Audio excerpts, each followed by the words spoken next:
Hello and welcome to the Musical Instrument Investigator. Today we're on the website of Christie's Auctioneers, the world famous auction house, and we're going to have a look at one of their latest auctions. This is a UK based auction and it is the auction of guitars from the collection of Mark Knopfler, the legendary frontman and guitarist and songwriter of Dire Straits. So this is quite an interesting auction indeed. Looks like 123 various guitars and amps from Mark Knopfler's collection, and we're just going to go through it really and see if there's anything interesting, look at a few pictures, read some of the kind of specs, etc, etc, and yeah, just a good opportunity really to document this collection. So that's what we are going to do. This auction finishes on the 31st of January. It's the 26th today, so a few days left to go. Looks like the buyer's premium is 26%, so that's what you would pay on top of the final hammer price. So if you win it for 2,000, then 26% you need to add of that on top. This is a UK based auction, so if you are abroad, bear that in mind. Import, export fees, shipping. Also potentially if there's any CITES restrictions, maybe something as Brazilian rosewood or something, we're not sure yet, but we will have a look at that. Before we get started, just like to say, if you do enjoy these videos, please consider subscribing, like, comment, turn on notifications, all of that fun stuff, because it really does help. So yeah, now we're going to have a look through and see what guitars are for sale. This video might take a little while, but hopefully you enjoy it. So first of all, lot one even, we've got a Hofner solid body electric guitar there, the super solid model from 1963. Slight typo there, I think that's meant to say Bubenruth, not Bunnenruth of Germany. A few pictures here as well. You can see a nice shot of the front there. The estimate is 1,000 to 1,600. Now we probably won't look at the pictures in detail of every single lot, depends really, but there's some really nice pictures there, some really good close up, so that is interesting. So 1,000 to 1,500 on this. This is the estimate. To give you a bit of information here about what's kind of comes with it. So also part of this sale I think is going to charity, no less than 25%, British Red Cross and a few others as well, but you can read that in your own kind of time. There's a lot essay I think for every lot, so they'll explain the background of the guitar. This is basically a guitar that he bought in 2002, because I think his first guitar was one of these Hofners, which I think he still owns, but he's had some others since. So he bought this one as like another version of that, and this is the one that he's selling. So this isn't the first guitar that he ever had, but it's like the same as the first one he ever had. So I think they say a little bit down here that he acquired it in 2002 as a duplicate of his treasured first guitar. And it featured in promotional shoots for his 5th studio album, Kill to Get Crimson, in 2007. So, and you see the photographs that we looked at already. So not the guitar that he first got as a kid, but basically the same kind. So if you're interested in Mark Knopfler and you want something that he's owned, then there you go, that's a good first lot. Now we've got an Ovation guitar here from 1979. It's one of the Adamas ones. A few more pictures there. Let's see if there's anything interesting. There's going to be a lot of kind of stuff here from the 80s. So let's read a bit here. Let's see what the lot essay says. Oh, this looks like it's quite a lengthy one. Mark Knopfler's first acoustic electric guitar used to record a local hero. Okay, well, there's a lot of stuff here. I don't think we can really get into all of the lot essays on everything, otherwise this video literally would take about 5 hours, but you can have a look in your own time and read about the history of each lot. So 3 to 5,000 on this. Got another Ovation here, 1979. 12-string version here, 2 to 3. You can see some other pictures as well. Let's see if we've got anything interesting on the Lot SA front. Ordered as a pair with the previous lot in April 1979, the 6 and the 12 string. So there you go, it's had them quite a long time. So I'm sure been used in many different albums. And I said we won't get into that quite at the moment, otherwise we'll never get through this auction. Right, Schecter guitar from California, 1980, in a Telecaster type, 4-6 on that. Let's have a look at this. Fairly nice looking instrument there. Case as well. Quick look at the Lot SA. Used to record and perform solid rock 1980 to 1986. Used extensively during the 1980s as his prime rock and roll guitar. There you go. Lots more information there as well for you to have a look at. Right, Gibson nylon semi-solid body electric guitar, Chet Atkins CE Custom Shop Edition 325.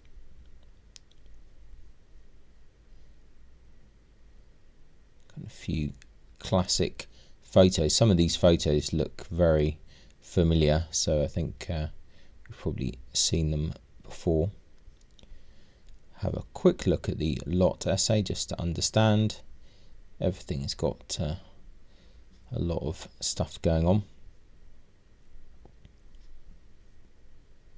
Nylon string was used extensively on tour from 1982 to 1986. Most memorably for the much loved Private Investigations. Interesting. Like I said, link in the description, you can check this out in your own time. Another Gibson semi-hollow body. It's the SST Chet Atkins there, 325 on this.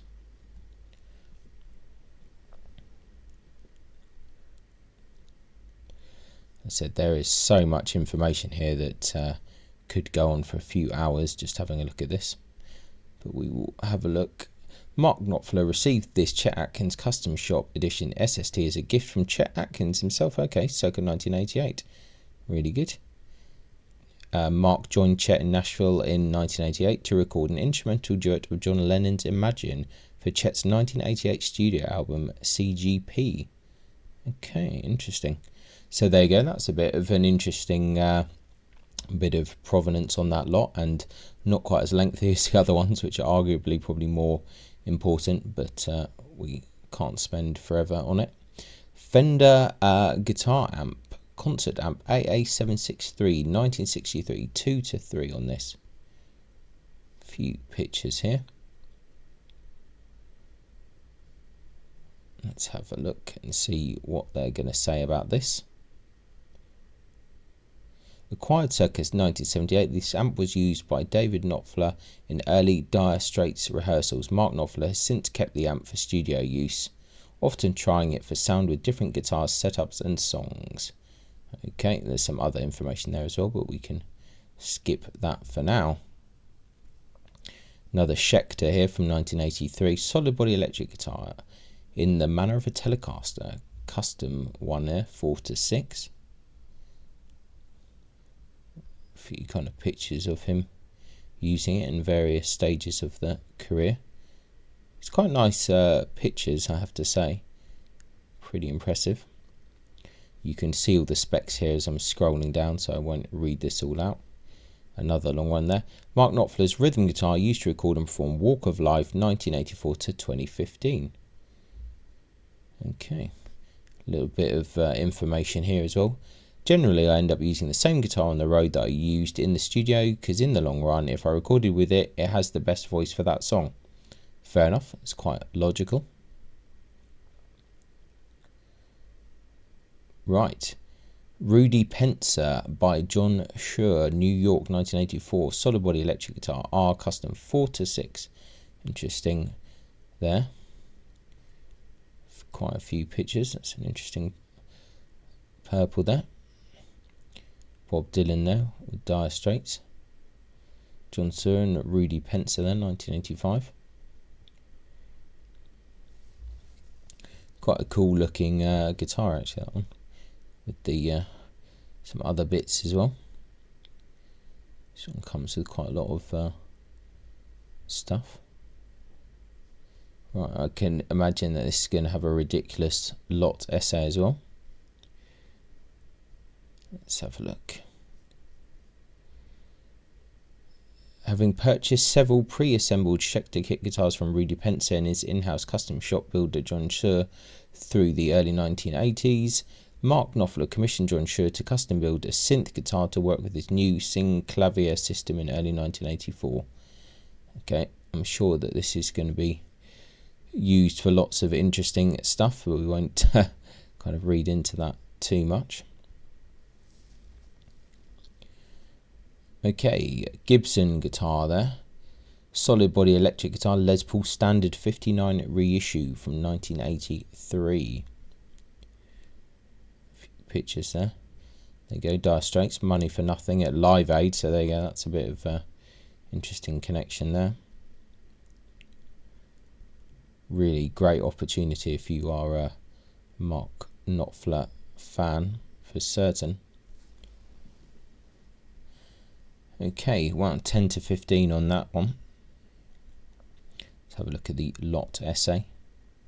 Mark Knopfler's 1983 Les Paul 59 reissue, used to record Money for Nothing and Brother in Arms. That's pretty good kind of provenance already.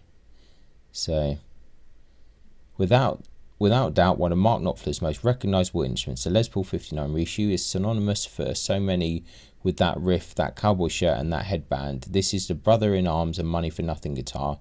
Knopfler told us, and it just happens to be a terrific sounding instrument. So there you go, this probably one of the most important lots in the whole auction there. So if you're a real die-hard Dire Straits Mark Knopfler fan, then this is probably one of the ones that you want to get. So definitely check that one out. Right, a Steinberger solid body guitar there.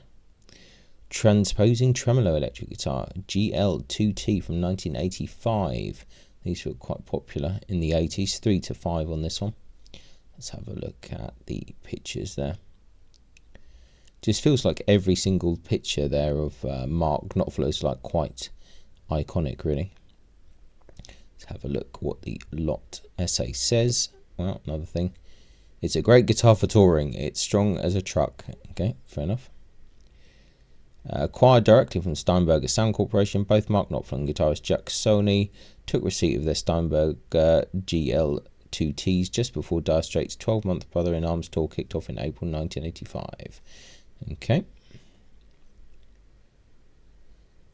Soldano custom amplifier. 2 guitar amplifiers, 100 watt super lead overdrive, 2 to 3,000 on that. Let's have a look at the things here. Pretty decent amplifiers. I've got their own cases as well and charts. Let's have a look at the lot essay. Presumably acquired in early 1988, the 2 Soldano amplifiers were first used for live shows when Mark Knopfler toured with Eric Clapton in January and February 1988. Okay. Gibson acoustic guitar, J200 anniversary celebrity, 1985. You can also zoom in all of these images as well. We've not done that so far. Nice shot of the headstock there. 5 to 7 on this. Let's have a look at the lot essay. Of the limited run of 90 J200 celebrity acoustic guitars produced by Gibson in 1985, 2 were presented to Dire Straits' Mark Knopfler, received number 40 and 90, and bassist John Isley received number 42. Okay. A Gretsch hollow body electric guitar, Super Chet 7690 from 1974. That is a pretty cool looking guitar, I have to say. It's pretty epic. That's a nice looking instrument. And onwards to the lot essay.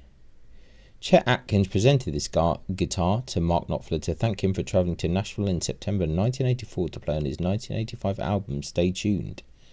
Okay.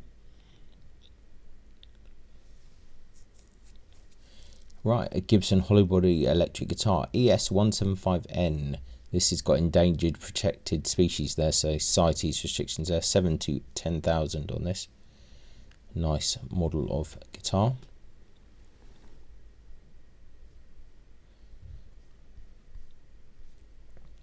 And onwards to the lot essay. Mark Knopfler received this guitar as a gift from friend and music store owner Rudy Pencer in late December 1985.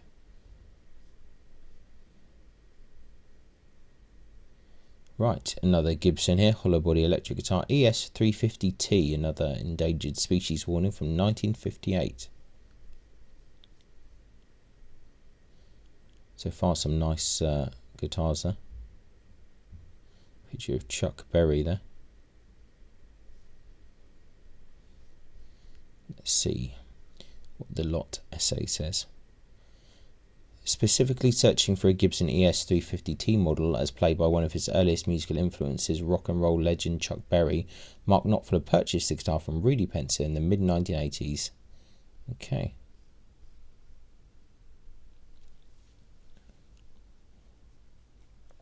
Another Pencer sur New York 1988 solid body electric guitar, Mark I Custom. That's a pretty nice looking guitar there, 6 to 8 on that. Once again, we have the zoom function here, we can have a look in a bit more detail. Really nice piece of wood there for the top. Let's see what else we've got here. Yeah, really nice looking instrument. So lots of information on here. Let's have a look at the lot essay a bit. Oh, it's another one. Mark Knopfler's primary electric guitar from 1988 to 1992, used for Dire Straits' historic headlining appearance at the Nelson Mandela 70th birthday tribute on the 11th of June 1988. Right, a Dan Armstrong Ampeg, a Lucite solid body electric guitar, 2,500 to 4,000 then, 1971. These are always pretty cool, these guitars. Let's see what's here. Mark Knopfler used his guitar in open tuning on the 1990 Notting Hillbillies album Missing, presumed having a good time, which Q magazine called an album of vintage acoustic blues by artists such as Lonnie Donegan, the Delmore Brothers, Jesse Fuller and Charlie Rich. Interesting. Moving on. Another Dan Armstrong Ampeg from 1970. This time it's the bass version.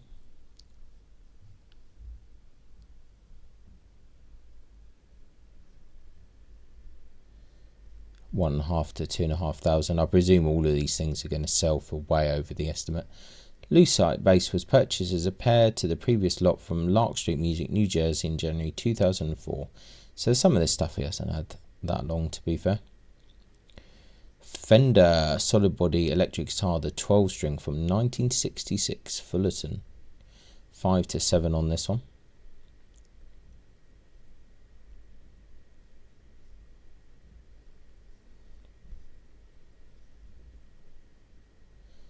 Acquired by Mark Knopfler circa 1979 during the early days of Dire Straits, the electric 12 string has been in the studio from time to time to try out different sounds for different songs.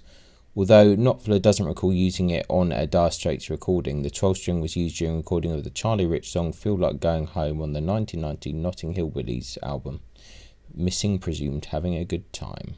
So there you go, maybe not a super important instrument in that regard. Right, a Fender Vibroverb amp, okay, 1963.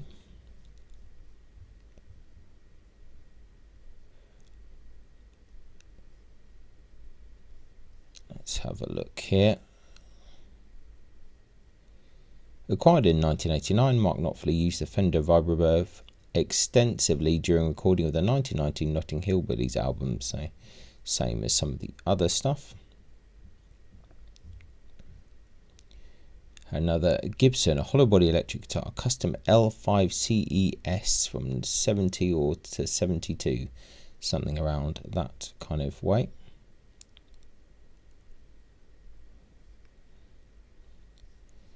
And let's check what's the estimate, 6 to 9 on this. Mark Knopfler used this Gibson custom L5CES guitar for performances and studio recordings with the Notting Hill Billies. So not so much Dire Straits. Another Gibson hollow body electric guitar, ES5 Switchmaster. Another one with a endangered species warning there. 10 to 15,000 on this one.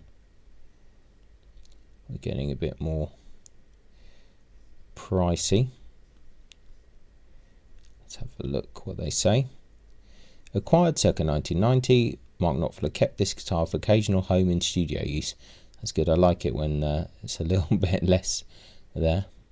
Makes it a bit easier. But do, if you are interested in Mark Knopfler, then definitely do check this auction out and read everything in detail, because I'm just obviously going over it quickly, because if I take too long doing this, everyone is going to get probably more bored than they already are. But yeah, interesting. So here's a Gibson from 1953, the Super 400 CESN archtop.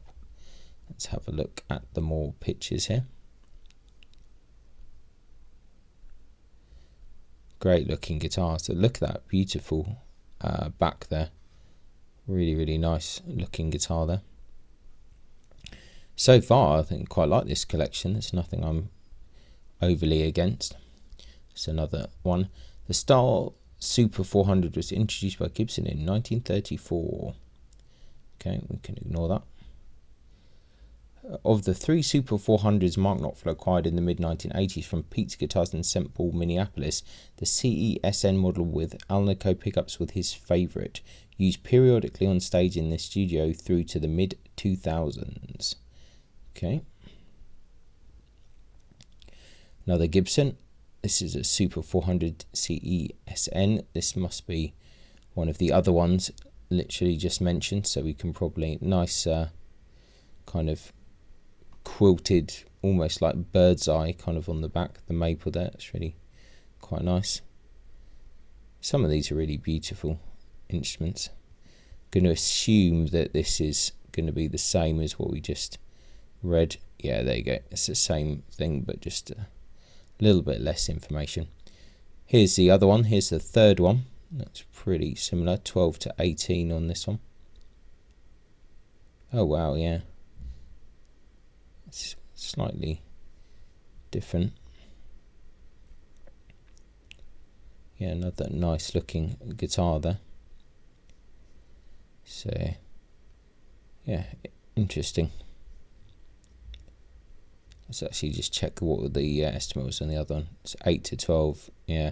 Oh yeah, that's the main thing, the kind of the cutaway on this last one. I was thinking that it looked a little bit different. This has a bit more of the, I'm not sure if they call that like the Florentine cutaway or something. I'm not sure the exact term for that, but it's a slightly different, quite a nice looking guitar that. Right, another Gibson here, an acoustic guitar. It's a J50 from 1951. 7 to 10 on this.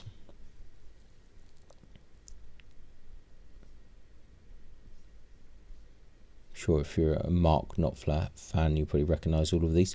Mark Knopfler purchased his guitar through Pete Townsend's late guitar technician Alan Rogan in late 1980s.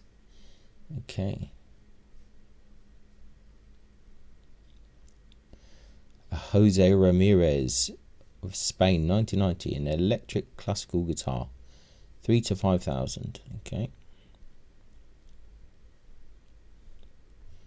It's interesting how people acquire so many guitars, isn't it? Mark Knopfler acquired this guitar in 1990 from Ramirez, a US distributor Gibson, to replace the Gibson Chet Atkins CE Lot 5 had been using for live acoustic performances up to that point. Featured in the official Mark Knopfler Guitar Styles Volume 1.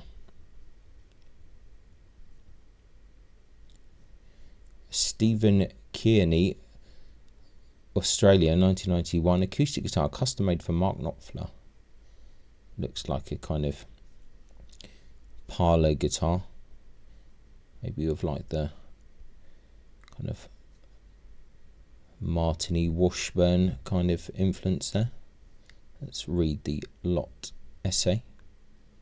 Having made 2 guitars for Eric Clapton, Kearney was approached by Mark Knopfler during the Australian leg of Dire Straits on Every Street tour between October and December 1991. Kearney recalls that he met with Knopfler in Melbourne and he was very specific what he wanted. He requested a small body guitar that mirrored the outline aesthetics of the style Trebolo 45 Martin owned by Stephen Stills. Okay, there you go. That kind of answers that. Knopfler has kept the guitar for studio use. Lots of information in this auction, so definitely check it out yourself. Right, Rudy Pencer by John Schur. Solid body electric guitar, R custom prototype, 1984, 3 to 5,000.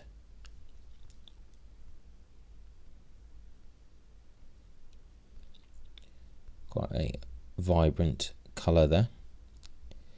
Let's see what they say on the lot essay. According to Rudy Pencer, this guitar was built by Luthier John Schur as a prototype for an R custom range of Stratocaster style dinky body guitars. Okay, curious, very curious indeed. Well, we're only on lot 30 so far, it's going to take a while. Let's see what else has got here. Right, another Gibson. This is a Les Paul standard custom shop reissue from 1985. 4 to 6 on this one.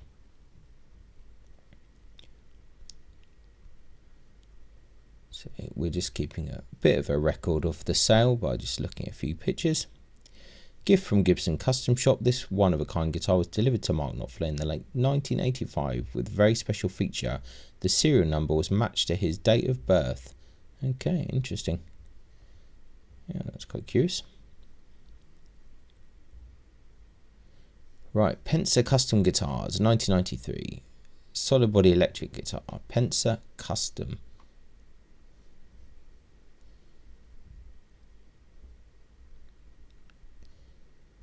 Yeah, nice looking guitar there.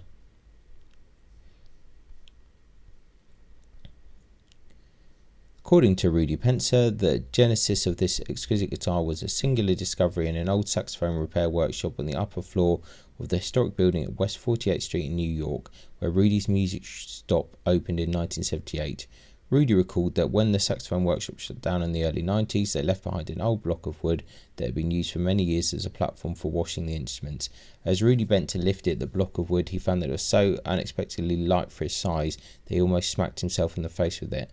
Naturally, it was decided that this peculiarly light wood would make an excellent guitar, and 3 tops were cut from the block.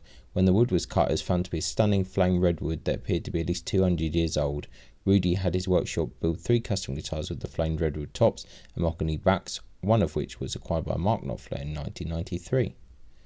Okay, interesting. Yeah, it's quite a nice looking guitar.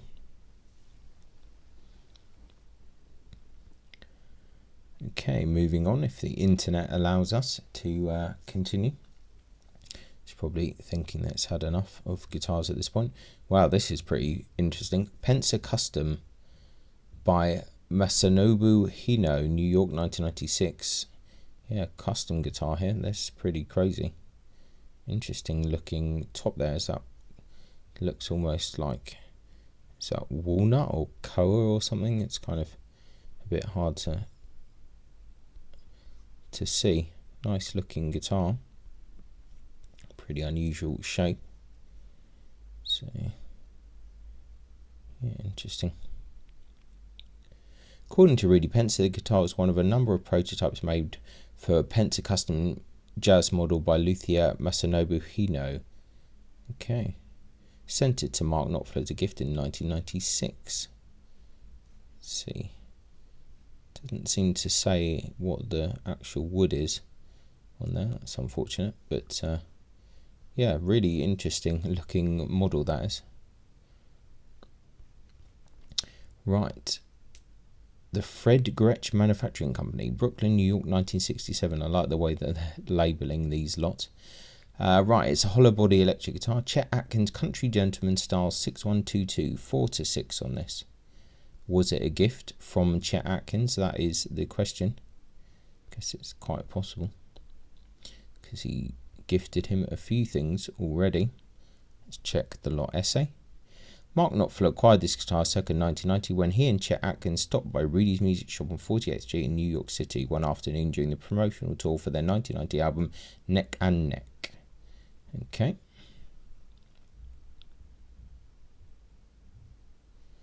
Another Gibson here, 1963. Everly Brothers J180. Very curious pickguard on this particular model. Quite a mad collection so far. Acquired in 1998, Mark Knopfler kept this guitar in his study for home use. Right, Valco from 1959, solid body electric guitar, Supro dual tone.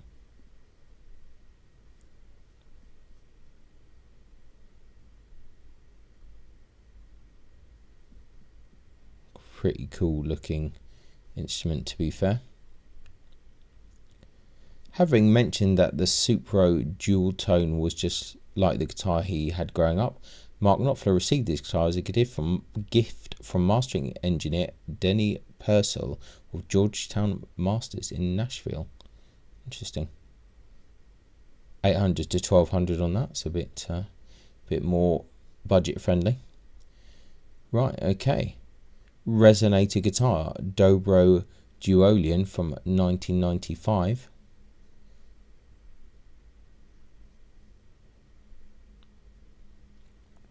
Few pictures on that. Let's see what the lot essay says. Well known as a player of the resonator guitar, Mark Knopfler's famous 1937 Nashville Style O resonator was featured on the cover of Dire Straits' best-selling 1985 album Brothers in Arms. Knopfler received this resonator guitar as a gift from Dobro in 1998. Right, another Gibson. It's an ES335 TDN semi-hollow body, 1958. This one. Nice back on that.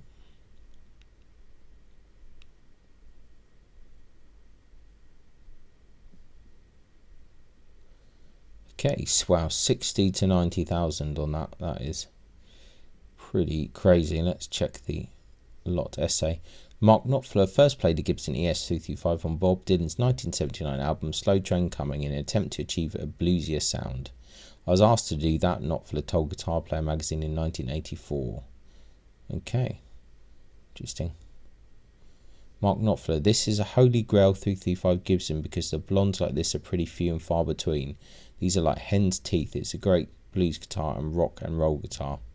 Okay, so an extremely rare blonde 335 there, hence the price, 60 to 90,000. So, well, if you are a Mark Knopfler fan and a Gibson ES335 fan, then this is definitely up your street if you are rich enough. Right, Gibson ES335 TDN again, 1960s, 50 to 80,000. So, wow, slightly different kind of look to this one.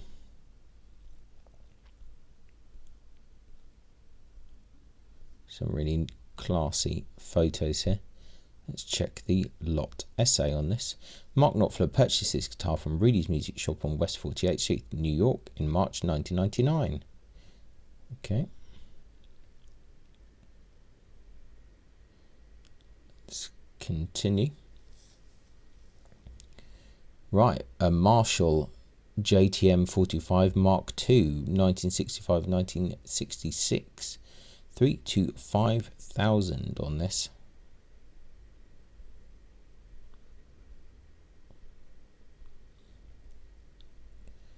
Nice with its kind of flight case. Mark Knopfler purchased this JTM 45 amplifier head from Phil Harris of the now defunct Harris Hire in Greater London in the late 1980s. Okay.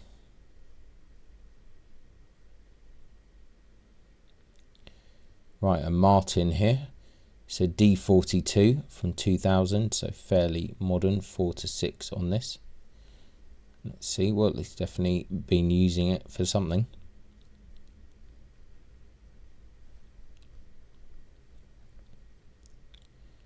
Mark Knopfler. Due to poverty, I was very late coming to good guitars, so the first Martin style guitar that I really started to play in the studio was, I think, one of Eric Clapton's. I'm not sure if I used it that much on Brothers and Arms album, but there was a Martin-like guitar that I borrowed for Love Over Gold.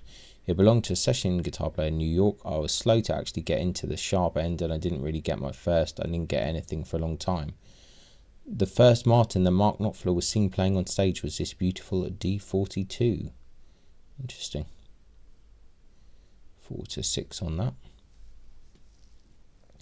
Another Gibson Les Paul Standard from 1959. Wow, 300 to 500,000. Now we're really in the high end here.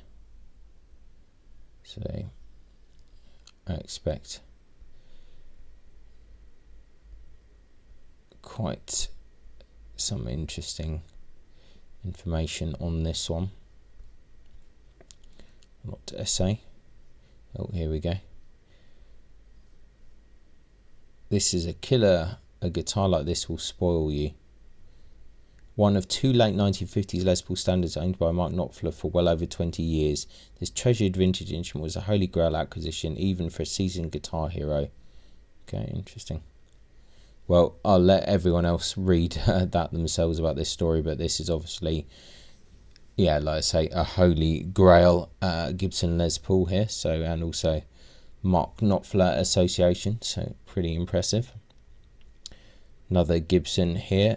This is a reissue 1959 historic from 2001. 4 to 6 on that. Once again, a bit more budget friendly, this one. Pretty mad though. According to Mark Knopfler's guitar tech Glenn Sagers, Gibson's then entertainment relations director Pat Foley asked him to take measurements from the neck of Knopfler's 1958 Les Paul Standard so that Gibson could craft the reissue models as closely as possible to the original. Sagers arranged for British luthier Bill Puplett to take imprints from the 58 neck, which were provided to Gibson circa 2000. In return for sharing the stats on its vintage Les Paul, Foley presented Knopfler with the Les Paul reissue on behalf of Gibson in 2001. Okay. Another Gibson here, Les Paul Signature, 1977 semi-hollow body. That's a really interesting model there. Don't think I've actually seen one of these before. It's really quite curious. Definitely a bit different. 4 to 6 on this one. Mark Knopfler purchased this guitar in December 2003 from Phil's Guitars in Seattle. A Witkowski custom guitar, Poland, 2000, 3/4 size solid body guitar. Interesting. ST3 Junior, 800 to 1200. I wonder what the story is on this one.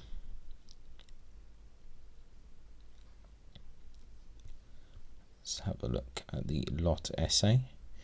As part of the promotional tour following the release of his second solo studio album, Sailing to Philadelphia, on the 26th of September 2000, Mark Knopfler visited Poland to film an intimate concert at Lokomotoya Club in Warsaw on 7th of December 2000 for broadcast on TVP1. The following week, at the after-party, luthier Marek Witkowski presented Mark with his petite Witkowski ST3 Junior guitar. Convenient size for travelling. Okay, interesting. Right, Tagima, Japan, circa 2000. Semi-solid hollow body electric guitar in the manner of a Telecaster thin line, 800 to 1200 on that. Kind of interesting looking guitar. Let's see if we can see a few more pictures on that.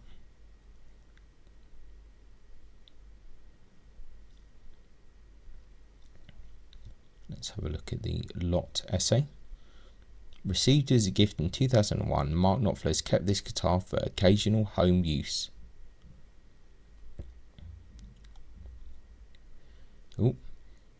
An acoustic guitar, Craviola, Gianni, Brazil, circa 1975, 800 to 1200, pretty curious looking thing here.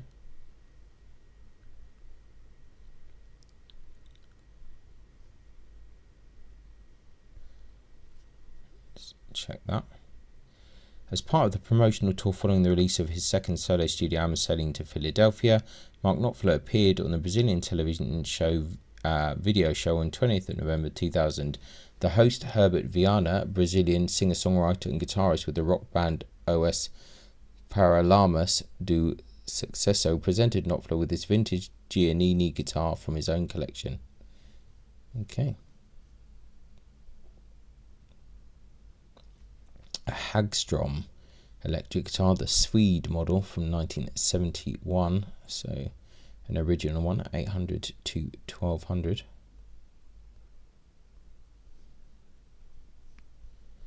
Okay. Mark Knopfler purchased the guitar along with a Hagstrom Swede bass, Lot 49, from Diamond Strings in Rochester, New York in August 2004. Here's the Hagstrom Swede bass, 1976 one.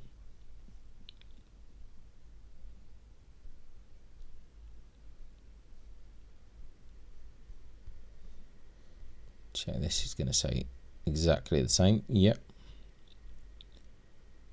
An EKO 700 V4 from 1968. That's pretty cool looking.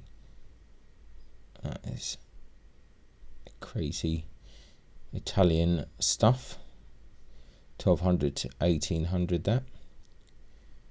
Mark Knopfler purchased this EKO 700 from Rudy's Music Shop on West 48th Street, New York, 5th March 2004.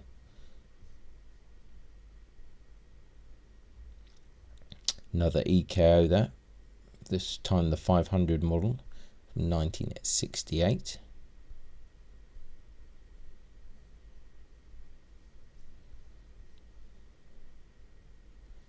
Mark Knopfler purchased this bass from Rudy's Music March 2004, so he's doing a lot of purchasing around that time. Another EKO here, another 500, different colour, 68 version. So,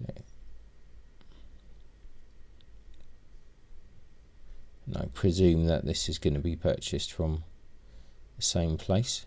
Gifted to Mark Knopfler by bassist Glenn Worf not long after the band had concluded recording for Knopfler's fourth solo studio album Shangri-La in March 2004, so a lot of 2004 related stuff. Dan Electro, the Hornet model from 1967. These were reissued not that long ago, so this is, I think, an original one, I presume.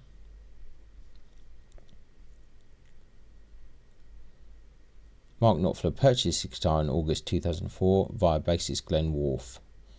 Okay.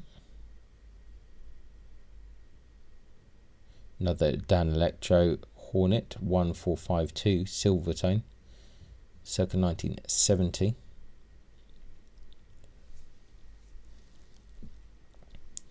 Well, at least he uses most of these, or has used them, so that's pretty interesting. Acquired in 2003, Mark Knopfler used this guitar extensively during recording for his fourth solo studio album Shangri-La at the legendary Shangri-La Studios in Malibu, California. Taisco Spectrum 5 from Japan, 1966 to 69. That is a bizarre looking thing. Really is. Looks like he has more than one, so expect another one to appear. Must have taken this auction house a long time to get all this info up. Mark Knopfler purchased this guitar from Neil's Guitars in Coatesville, Pennsylvania, January 2004. Yet another Taisco, this time the bass version. Spectrum bass, 66 to 69, 1200 to 1800 there.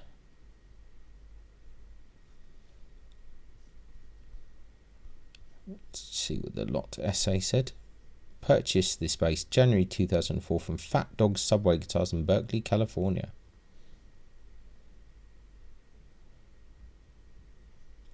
Another Taisco hollow body electric guitar, Phantom 22. Wow, these just get weirder, from 67 to 69. That is a pretty gnarly colour. purchased from Coleman Music in China Grove, North Carolina, kept for studio use. Right, Fender solid body electric guitar, a Jaguar from 1965, 8 to 12, nice colour on that.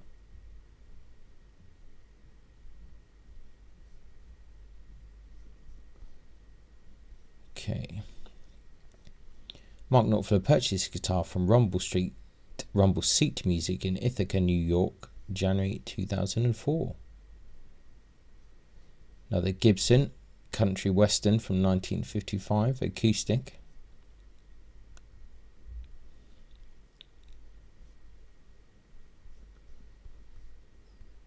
Okay.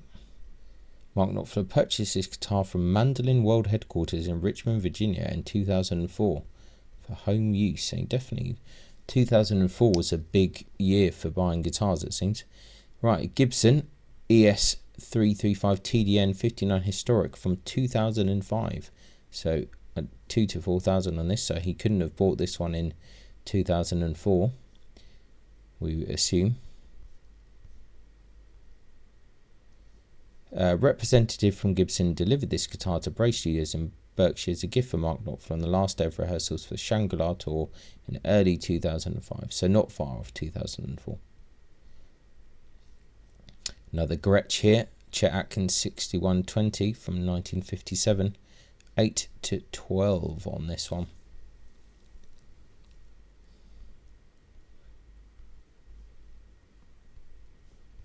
Let's check the lot essay. Purchased from Gary's Classic Guitars in Cincinnati, Ohio in October 2004. One of at least three Chet Atkins 6120s owned by Mark Knopfler. Okay, so maybe we'll see another one then. Yeah, here's another one from 1957. So I think we can assume it's going to say exactly the same details.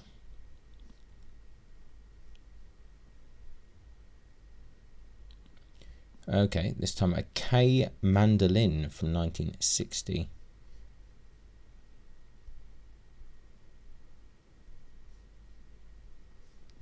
Not quite a guitar. According to the accompanying letter, this mandolin was originally acquired from Yank, Rachel's nephew, after his death. This instrument passed into Mark Knopfler's ownership from a friend of Nashville guitarist Richard Bennett in the early 2000s, kept for studio use. So we're just kind of over halfway now. A Balalaika, Russia, circa 2004, 3 to 500. So we're kind of slightly moved away from guitars here. Wonder if we have any interesting information. Shangri-La Casino in Moscow presented this balalaika to Mark Knopfler, where he performed at the State Kremlin Palace in Moscow. Interesting. The Shangri-La Casino was shut down when gambling was banned across most of Russia in 2009. There you go. Times are changing. Oh, we're back onto guitars now, it seems. Let's see.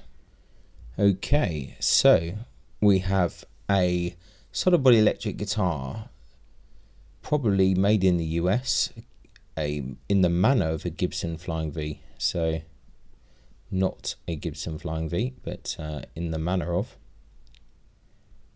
Interesting. 4 to 6 on this one.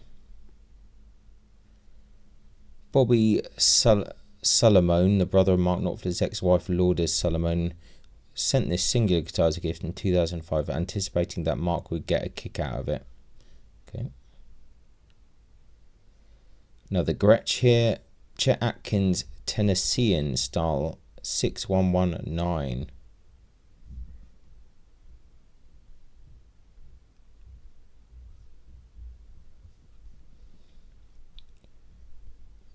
Okay.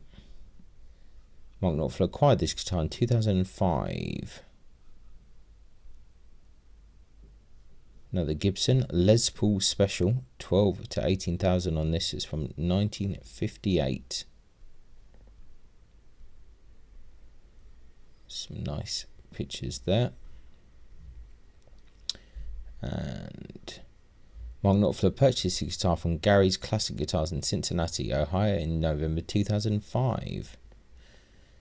It was soon put to use on a session when Knopfler recorded the electric guitar part for Nashville singer-songwriter Paul Birch's song Before the Bells. Okay. Right. An Ampeg semi-solid body electric bass guitar, AMB1, 1967 to 69. I have seen these before. Pretty funky looking.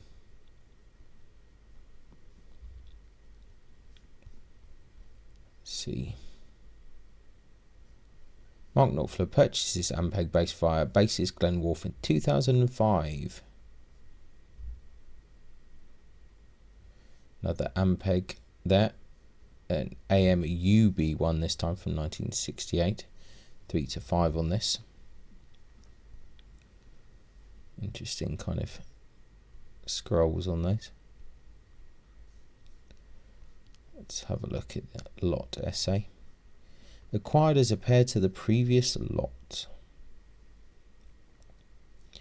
Right. Fraulini guitars. 12-string guitar. Francesca. 3 to 5,000 on this. Quite a nice looking guitar actually.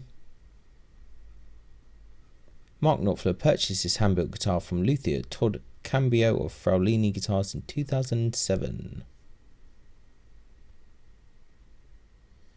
Another Gibson Southerner Jumbo, circa 1953, 7 to 10 on this.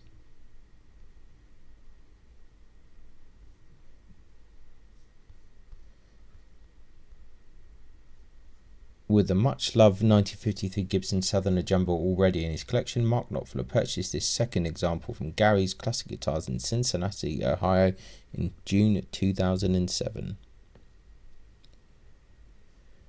Another Teisco here, Spectrum 5 this time, from around 66 to 69. Another pretty bonkers looking thing. Like these coloured control knobs, are pretty cool. Purchased in 2004 from Fat Dog Subway Guitars in Berkeley, California. Record the song True Love Will Never Fade. Right, another Teisco Spectrum 5. Kind of similar stuff here as the previous one. One of a handful of Teisco Spectrum 5 guitars that Mark Knopfler purchased in 2004. So are we going to see another one? We certainly are, but a different colour this time. I'm not sure I quite like that. I think it looks better in the other colour, I would say. Personal opinion in any case. Right, Fender Vibrolux amp here from 1962. It's a big old auction and we're not even reading everything. It's pretty crazy. Mark Knopfler added a second Fender Vibrolux to his collection when he purchased his amp in 2005. Right, Ormston Burns London Limited, 6162, solid body jazz guitar, split sound, 1500 to 2,500. So it's an original Burns guitars. They're pretty popular in the UK at the time because you couldn't get the American imports. So Mark Knopfler purchased this guitar in May 2004, kept it for occasional home and studio use.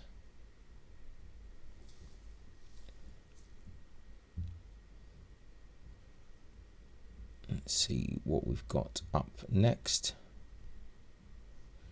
We're having slight internet difficulties, it seems. It does fortunately happen sometimes.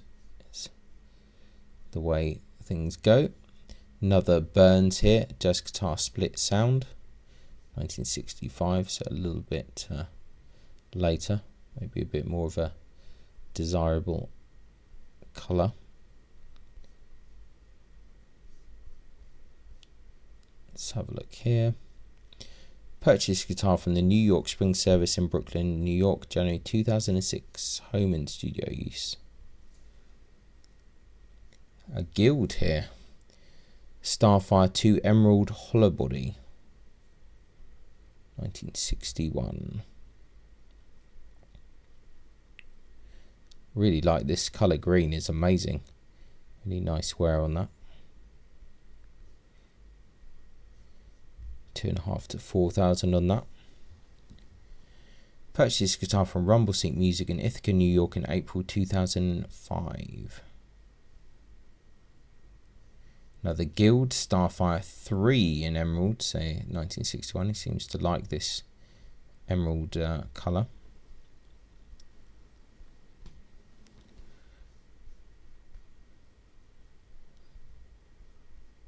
Mark Knopfler purchased this guitar from Rumblesync Music in Ithaca, New York in 2006. So purchased a whole load together. Rickenbacker 360 there, semi-hollow body, 2006, so fairly new.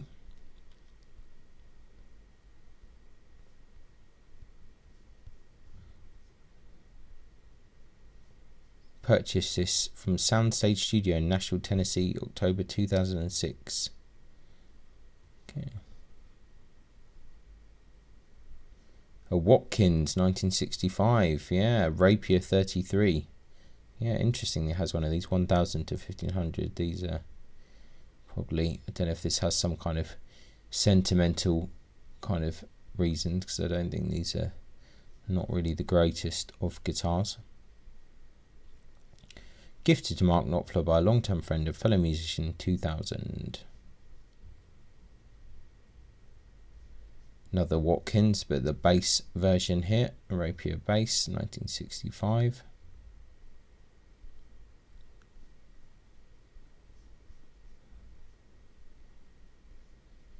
Acquired as a pair to the previous lot. Alvin Fjeld, China, circa 2008. Electric lap steel guitar, G sharp. Okay, 3 to 500. That's a bit bizarre.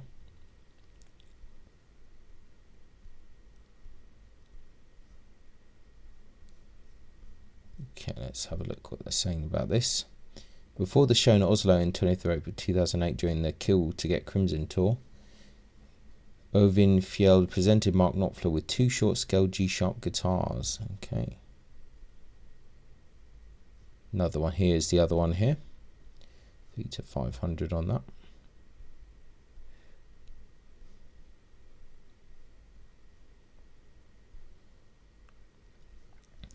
Duralian Custom Instruments, China, acoustic guitar in the style of a Selma Macaferry. It's actually quite nice looking.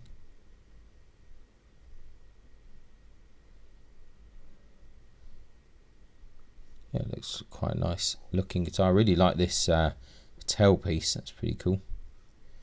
Acquired in 2007, Mark Knopfler told us that Duralian was occasionally used for backstage fan meets and greets, and a guitar in hotel rooms. Interesting. A travel acoustic double bass for David Gage. Okay, curious. 2,500 to 4,000, Czech Republic. Pretty bonkers looking thing.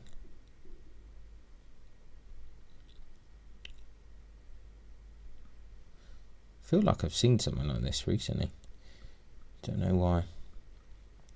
Purchased directly from David Gage Stringed Instruments, New York in August 2007.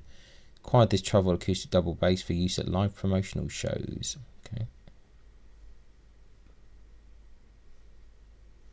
Gibson ES 330 TN 1960, 10 to 15,000 on this. It's a nice looking guitar.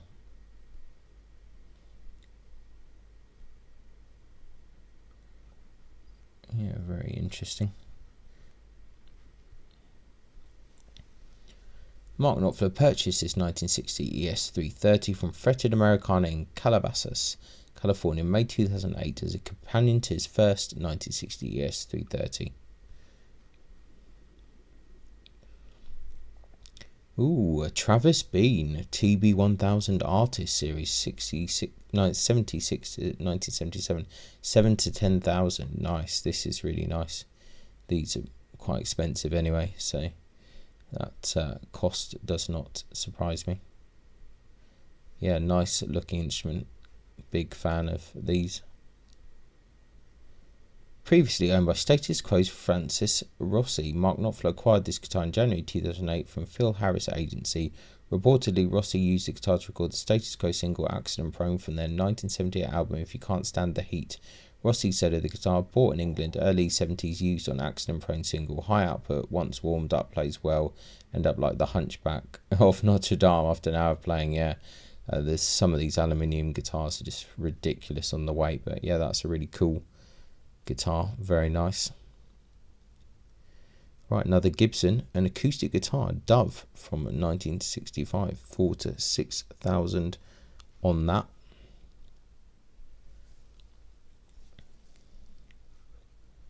Let's have a look at the lot essay. Mark Knopfler purchased guitar from Soundstage Studio in Nashville, Tennessee, 2007.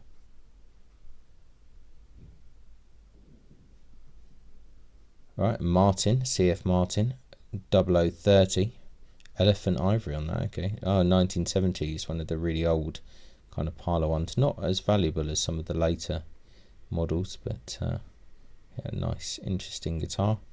7 to 10 on that. Production of the 0030 model began in 1899. Purchased in 2007 from Fat Dog Subway Guitars in Berkeley, California. Used to record the Good as Gold on his 2009 studio album Get Lucky. Another Martin there from 2006, 0040S. Mark Knopfler signature model, Ragpicker's Dream, 5 to 7.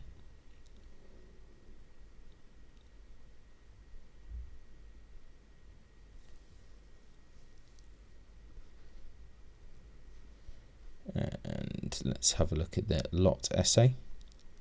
Oh, this is a long one. I never thought that my signature would be on anything, never mind Fenders, Gibsons and Martins. So it seems to be his signature model there. Let's not get into that too much, otherwise we will be here forever. Another Fender here. Artist prototype, Mark Knopfler, signature Stratocaster, 4 to 6. 2002, that is surely going to go for way more money than that, I would have thought.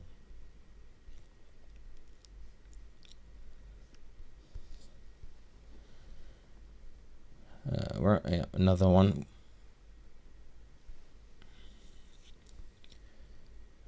So this is basically his, the prototype for his signature Strat. So interesting one there. I'm not going to read all of the bump on that, but I think you get the idea.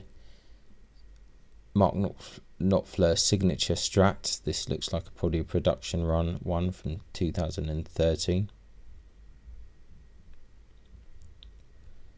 See if there's any information about this that's not too lengthy. So there we go. Another one here, same deal, 2 to 4. So I think maybe there's a few of these. It'd be funny if there's like 50. Well, it can't be 50 because we're near the end of the auction, but like 20 of these. Another Burns here, 1962 to 73, 46,000. That's quite a long kind of time span to give those.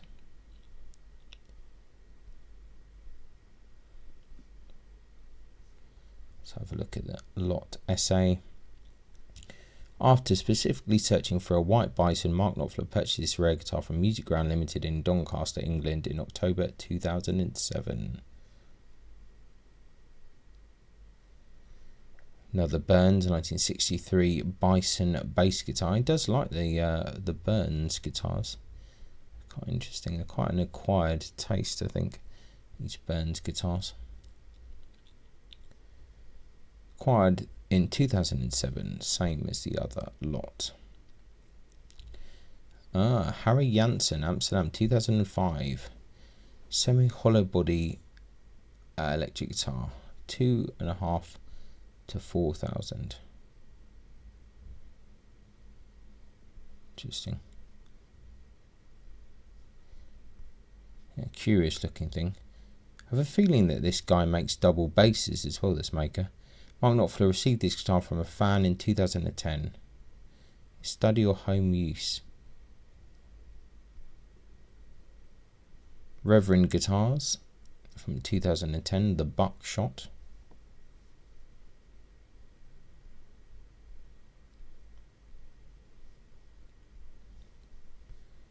Okay.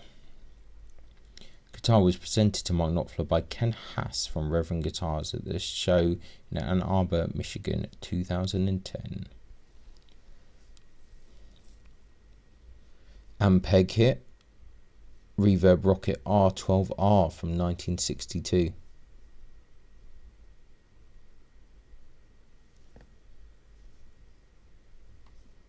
Let's have a look at this. Acquired by Mark Knopfler in 2004. And we're getting on to lot 100 now, so we're getting closer. Valco for Gretsch 6161. Okay, let's have a look at some of these pictures.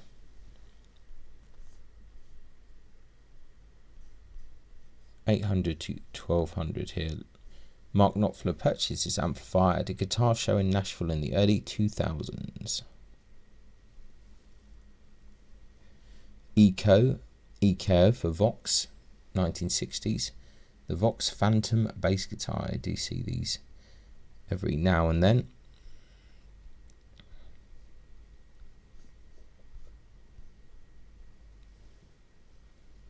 Let's see what else we've got here. Mark Knopfler purchased bass guitar from Cummers Vintage Instruments in Coral Springs, Florida in November 2008. Another Fender bass guitar Precision from 1964, 12 to 18. This must be a pretty interesting one.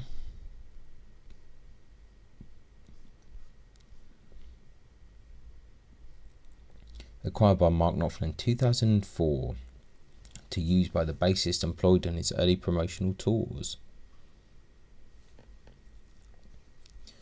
Nigel K. Forster, Newcastle on Time, circa 2010, 2.5 to 4,000.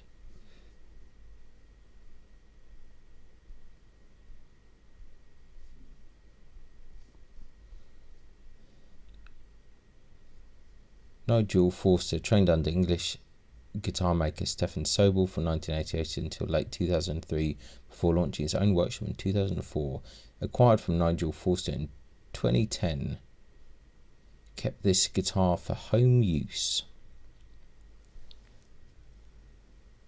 Michael J. Frank's guitar, Rochester Hills, Michigan, 2010. Legacy Dreadnought 325.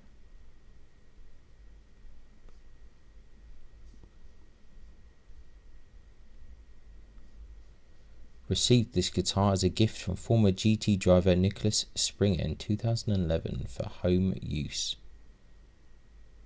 Daddy Mojo, Montreal, circa 2011. Novelty hollow body cigar box electric guitar.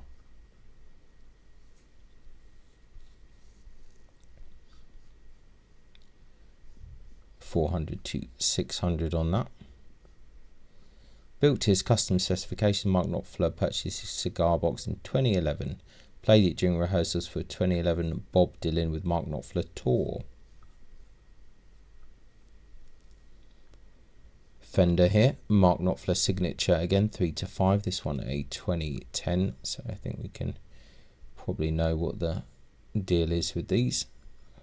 We can have a look at the lot SA just in case, but I don't think we're going to see too much difference on this. Yeah, it's all pretty much the same. Paoletti guitars, SLR, Italy, 2011, Stratocaster type guitar. Quite cool wood on that.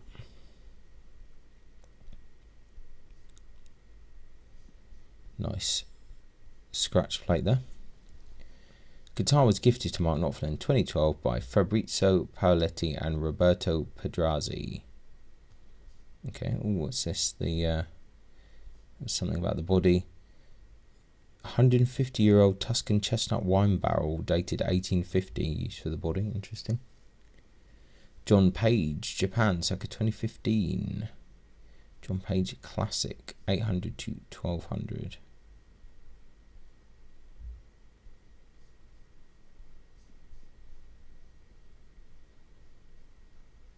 Howard Swimmer, founder of John Page Classic, presented Mark Knopfler with this guitar in October 2015. Another Gibson, Les Paul Historic LP57 Custom Shop Stinger Series, 2003, 4-6. Pretty cool colour. That's pretty funky.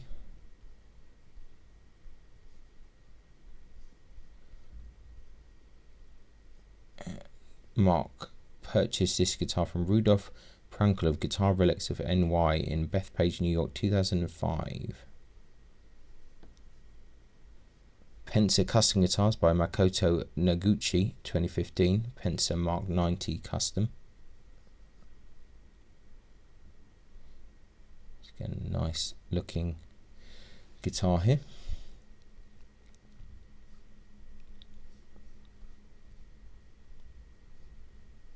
Luthier Makoto Noguchi developed the model in 2011.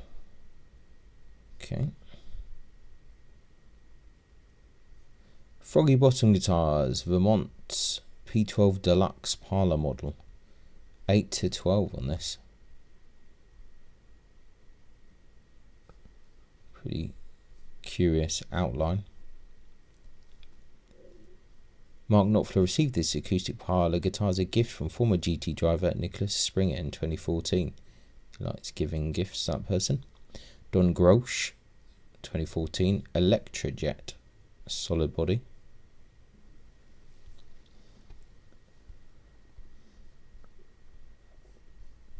Okay, and Don Grosch gifted this Electrojet to Mark Knopfler in May 2014.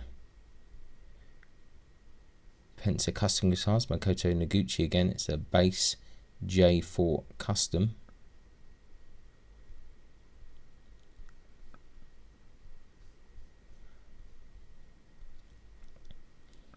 Longtime friend of Manhattan music store owner Rudy Pensa gifted this bass guitar to Mark Knopfler at a show at the Beacon Theatre, 2015.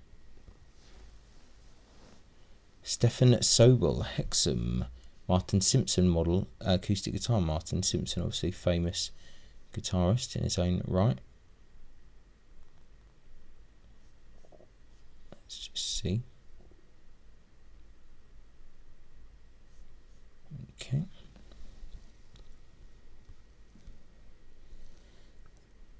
Mark Knopfler acquired this acoustic guitar during a visit to Luthier Stefan Sobel's Northumberland workshop in 2013. Lots of interesting information. Gibson EH150 amp there. 1941-42. Wow, that's pretty early.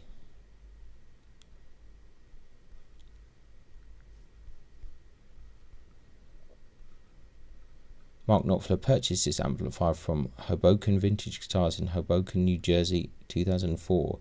Used during the recording of 2018 solo studio album Down the Road Wherever. Interesting.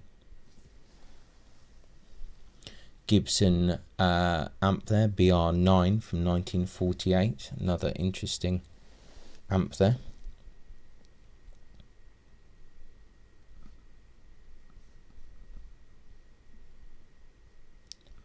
Purchased this guitar amplifier at a show in Nashville in the early 2000s.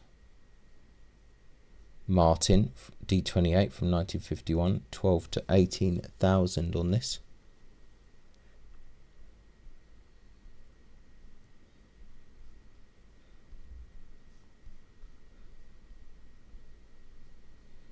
Mark Knopfler purchased this acoustic guitar from Vintage Guitar Emporium, New Kings Road, London, April 2017. Another Gibson Hummingbird acoustic from 1963.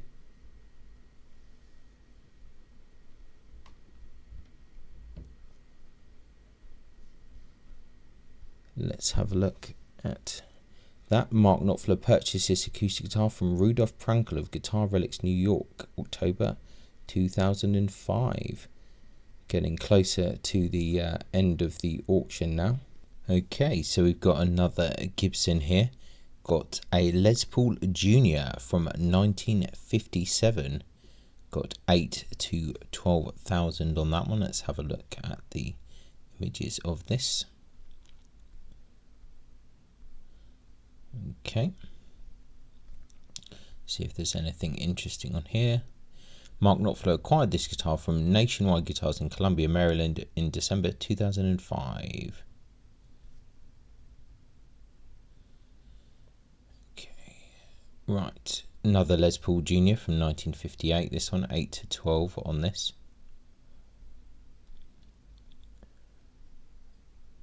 Let's have a look at this lot essay. Purchased guitar from Nationwide Guitars in Columbia 2005. Is it 2005 or 2015? I'm going mad now. No, it was 2005. Few lots left to go. Right, an ES 135 from 1997 by Gibson. 1500 to 2500 on this.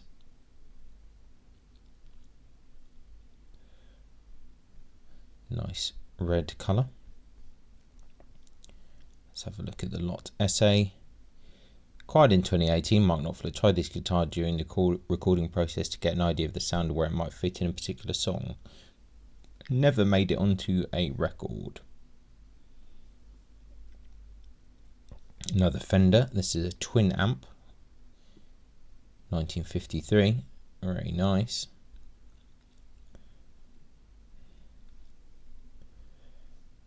$8,000 to $12,000 on this one. Acquired this amplifier from Pete Townshend's late guitar technician Alan Rogan in August 1999 and kept it for studio use. I think we may be on the last lot here, or perhaps not. Right, another Gibson, a Les Paul Standard Gold Top, 2021, 20 to 40,000, covered in signatures and things here. That's Ringo. Who's who of famous people on this one, so that's probably going to sell particularly well. Let's have a quick read of this. Multi-signed Gibson Les Paul Gold Top guitar betokens a highly anticipated collaboration project spearheaded by Mark Knopfler, featuring many of the world's most iconic guitarists, to be announced in February 2024. This auction represents a rare opportunity to acquire a memento of this symbolic moment in music history before details of the collaboration project are released to the general public. Wow, okay, that's pretty mad. Autographs on this guitar, which include Mark Knopfler, Eric Clapton, Jeff Beck, Dave Gilmour, Pete Townsend, Roger Daltrey / Ronnie Wood, Brian May, Sting, Ringo Starr, Bruce Springsteen, The Edge, Joan Jett, Nile Rodgers, as well as many other world-famous musicians still performing today, were obtained as part of this exclusive collaboration. In support of the project, 8 guitars were generously donated by Gibson, Fender, Gretchen, Atkin for Teenage Cancer Trust UK and 4 for Teen Cancer America. The 4 guitars provided for Teen Cancer America were auctioned at private fundraising events in the US during the course of 2022, each achieving a 6-figure sum for the charity. Unlike the 4 already auctioned, the guitars provided for Teenage Cancer Trust, including the guitar, have been additionally signed by Ringo Starr, Ronnie Wood, Dave Gilmour and Buddy Guy. The sale of this guitar will be accompanied by 2 tickets to the exclusive UK VIP launch event on the 2nd of March 2024, with full details to be provided to the buyer following the auction. 100% of the funds raised through this sale of the guitar will be donated to the Teenage Cancer Trust, of which Mark Knopfler is a proud patron, to support their vital work in providing specialised nursing care and support to 13 to 25-year-olds with cancer. They are the only UK charity dedicated to providing this special care to this age group. There you go. Good, very worthy cause there. Is this the last lot, or is there another one? No, we're back to the beginning. So there we go. I can't imagine that anyone's actually watched this video all the way through, but if you have, well done to you. Congratulations. I am absolutely exhausted now, to be honest. That was pretty intense. Pretty crazy collection, a real mix of stuff, like pretty interesting actually, some pretty cool stuff that I really like, to be honest. So really great auction. Curious to see how some of these do price wise, like that Gibson kind of holy grail kind of Gibsons, or a couple of holy grail things, probably gonna do really well. So yeah, really interesting auction. Glad that I covered it, glad that I've looked at a few pictures and we can kind of store this as a memory. But wow, I am really tired, so I appreciate anyone that's actually kind of looked through this. Do make sure you check out the link in the description and kind of check it out yourself, because I think that is, it's worth kind of looking through this catalogue, because there's some really great stuff. Love that Travis Bean, and you know, some really curious bits. I think it's a good collection for sure. Seems to be a lot of kind of famous people selling off their collections, you know, either for personal reasons or for kind of charity. But yeah, really cool auction. Hope it all goes well. So remember, this is finishing on the 31st of January. It's the 26th today. So once again, thanks a lot for watching. If you made it this far, really appreciate it. And yeah, I'll catch you next time. Take it easy. Bye.